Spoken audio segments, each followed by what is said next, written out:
اس ملک کی نظریاتی، تہذیبی، معاشی، تاریخی بقا اسی وقت تک ممکن ہے جب تک اس ملک کے نوجوان اس ملک کی تہذیبی، اس ملک کے پرنسپلز، چاہے وہ نظریاتی ہوں، تہذیبی ہوں، کس طرح کے ہوں، ان کی اونرشپ لیں۔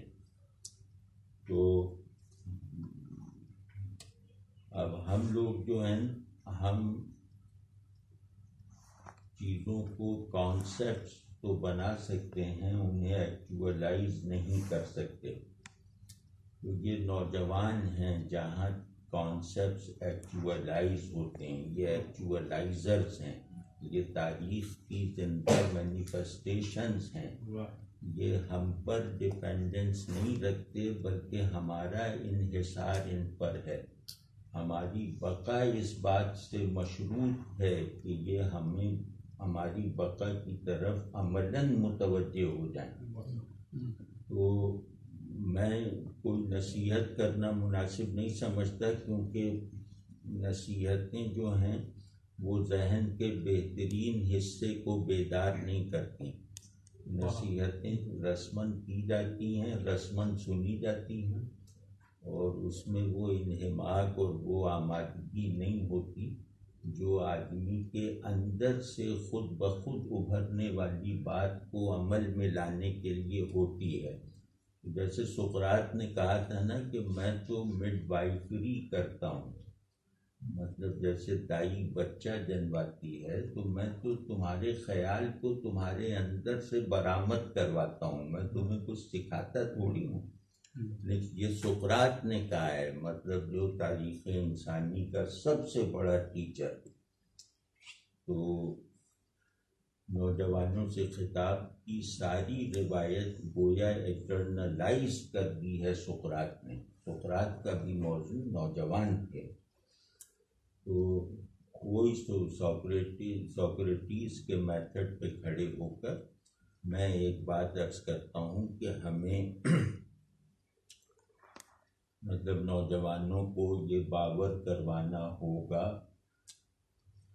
کہ ان کی ضرورتیں ہم سے وابستہ نہیں ہیں، بلکہ ہماری ضرورتیں ان کی توجہ چاہتی ہیں۔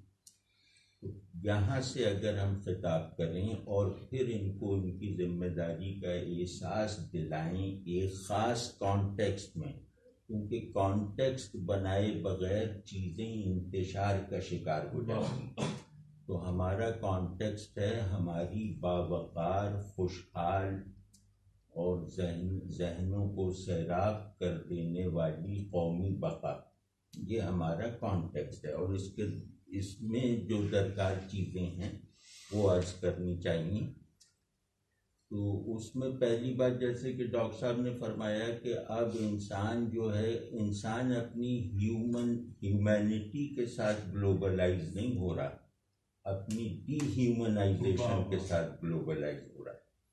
یعنی انسان اپنے تمام بیسک تصورات سے دستبرداری اختیار کرنے پہ مجبور کر دیا گیا ہے، اور ہم ایرا آف ڈی ہیومنائزیشن میں ہیں۔ مطلب اس وقت اپنی یہ جو ایک global view of D humanisation ہے، ہمارا نوجوان اس کے خلاف اپنی نظریاتی، اخلاقی اور تہذیبی قوت کے ساتھ نہ کھڑا ہوا تو یہ لہر ہمیں بھی بہا لے جائے گی۔ اس لحاظ سے گلوبلائزیشن ایک حقیقت ہے، لیکن یہ کوئی پازیٹیو حقیقت نہیں ہے، یہ کمزوروں کا استحصال کرنے والی ایک اصطلاح ہے گلوبلائزیشن، جس کے مقاصد صرف طاقتوروں کے مفادات کا تحفظ ہے۔ تو ہمیں اس گلوبلائزیشن سے انکار کرنا چاہیے، گلوب کا درست فہم حاصل کر کے۔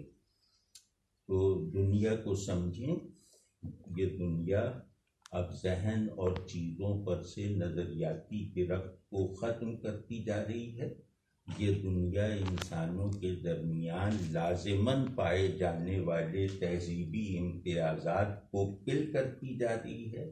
یہ دنیا ایک خاص آدمی کو کی کلوننگ کرنے پر کے درپے ہے، مطلب یہ ایک طرح کے آدمی پیدا کرتی چلی جا رہی ہے یا پیدا کرنا چاہتی ہے، تو اس میں ہرگز کسی مرعوبیت یا کسی جھوٹی کشش کا شکار ہوئے بغیر اپنی اجتماعی نظریاتی وحدت اور تہذیبی تشخص اور نفسیاتی پوری جو پرسنیفیکیشن ہے اس پر اصرار کرتے ہوئے نوجوانوں کو یہ بات ضرور قابل غور بنانی چاہیے کہ اس وقت دنیا میں اپنی بقا کے لیے بھی یا ترقی کے لیے بھی پہلا سوال سروائیول کا ہے، کیونکہ اس وقت ہسٹری جو ہے وہ ڈسٹرکٹیو زیادہ ہے، کنسٹرکٹیو کم ہے، تو اس مرحلے پر سب سے پہلا سوال ہماری سروائیول کا ہے، اور اس میں یہ کہ سروائیول ہو یا پروگریس ہو، دونوں میں 3 چیزوں میں ہمیں مطلب سنجیدہ ہو جانا چاہیے۔ ایک یہ کہ ہمیں علم میں، ذہن میں دوسروں سے، دنیا کا نظام چلانے والے دوسرے ذہنوں سے کمتر نہیں ہونا چاہیے، ہمیں اخلاقی معیار پر بھی دوسروں سے برتر ہونا چاہیے، اور ہمارے اندر صلاحیت کار بھی دنیا میں جو اس وقت معیار ہے کاموں کا اس سے پیچھے نہیں ہونی چاہیے۔ تو یہ 3 چیزیں ہیں، علم یا ذہانت، اخلاق اور اہلیت کار۔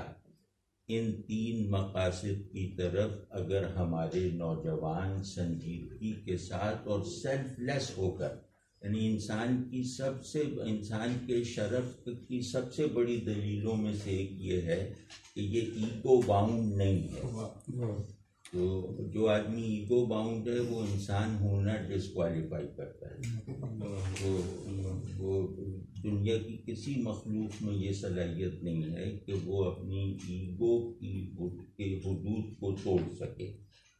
تو میرا اور آپ کا اصل انسانی امتحان یہ ہے، اسے کسی مذہبی یا نظریاتی تناظر میں نہ بھی دیکھا جائے، تو میرے اور آپ کے لیے پہلا کام تو یہ ہے کہ ہم آدمی اور انسان ہونا کوالیفائی کریں، کیونکہ مذہب کوالیفائڈ انسان کو مخاطب کرتا ہے۔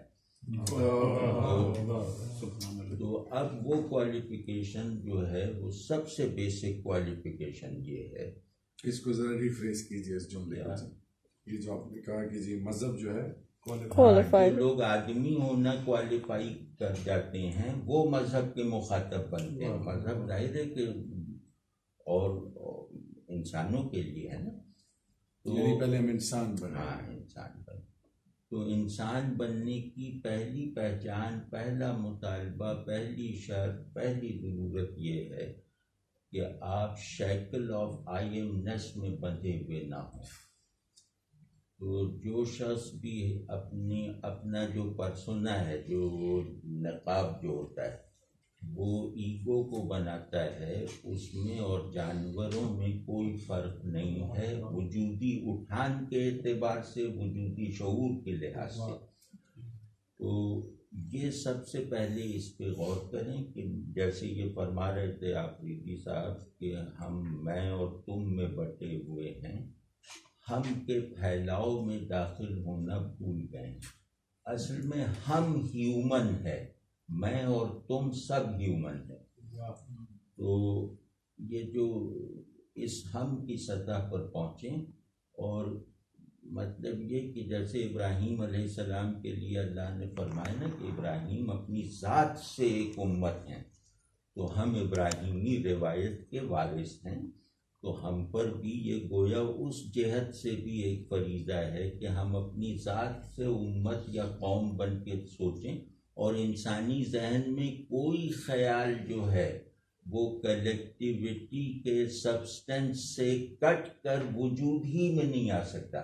آدمی خود اپنا شعور بھی خود کو کلیکٹیوائز کیے بغیر نہیں کر سکتا۔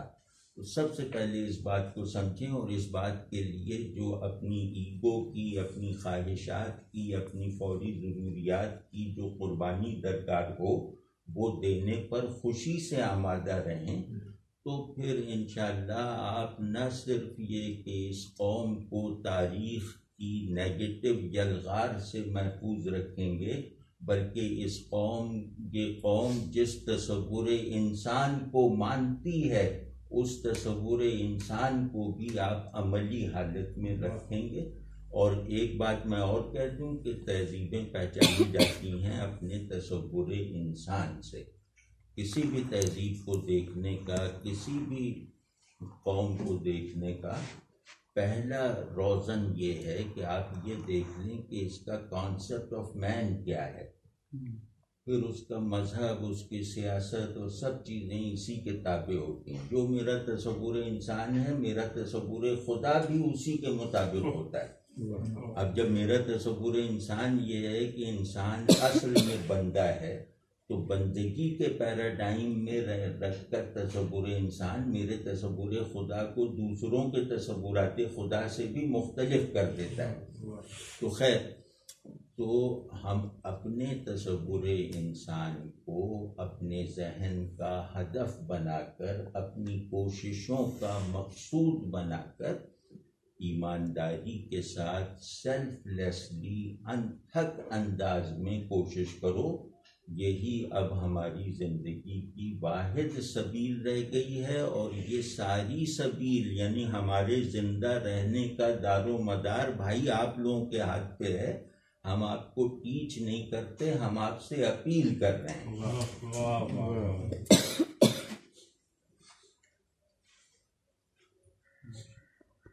ہو گئی تو 20 منٹ ہو گئے۔ اس میں ایک میری خواہش ہوتی، آپ نے جو اسٹالن والی بات کی ہے، اگر وہ آپ کر دیں، اور پھر اس کے بعد لینن والی۔ ہاں وہ بات، لینن نے کہا مجھے 500 بچے دے دو تو میں تاریخ پر فاتح ہو کر دکھا سکتا ہوں، یعنی تاریخ کو اپنے نظریے کے تابع کر کے دکھا سکتا ہوں۔ بھائی کبھی غور کرو، غور کرتے ہی پہلے مرحلے پر سامنے آ جائے گا کہ یہ دنیا جو ہے یہ اصل میں شعور اور مادے سے بنی ہوئی کائنات ہے۔ انسان شعور کا فعال ایجنٹ ہے، کائنات جو ہے وہ مادے کا ایک انرجیٹک انبار ہے۔ تو ان دونوں کے درمیان مناسبت پیدا کرنی، ایک پروڈکٹیو نسبت پیدا کرنا انسان کی ذمہ داری ہے، لیکن اس ذمہ داری کے راستے میں ایک بڑی فورس ہے جو انسان کو کبھی چیلنج کرتی ہے، کبھی شاباش دیتی ہے، وہ تاریخ ہے۔ تو تاریخ کا گہرا شعور پیدا کیے بغیر نہ کوئی علم بن سکتا ہے، نہ کوئی بامانی عمل وجود میں آ سکتا ہے۔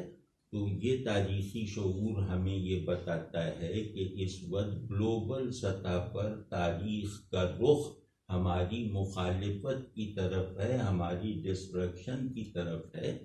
اس ڈسٹرکشن کا سامنا کرنے کے لیے ایک نالج آرڈر اور ایک بڑے پیشن کی ضرورت ہے۔ اس ضرورت کو نوکری حاصل کرنے اور تعلیم کے دیگر شعبوں میں مہارت حاصل کرنے سے پہلے پورا کر کے دکھاؤ۔